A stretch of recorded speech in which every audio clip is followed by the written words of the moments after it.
Izraelski brutalni rat protiv palestinske Gaze uzeo je katastrofalan danak djeci, ali im nije oduzeo nadu uprkos nasilju i tragediji koju svjedoče. Više od 14.500 djece je ubijeno, a najmanje 17.000 djece je ostalo bez roditelja. Stotine hiljada je interno raseljeno, a više od 50.000 djece pati od akutne pothranjenosti. Više od 10 djece izgubi najmanje jedan ud dnevno. Otprilike 1000 palestinske djece podvrgnuto je amputaciji bez anestezije. U Gazi palestinska djeca su među najugroženijim, ali ona su postala simbol otpornosti i snage protiv brutalne izraelske okupacije i apartheida.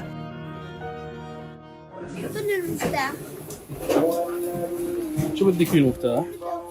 ليش؟ يكون ذكر إلي بالدار.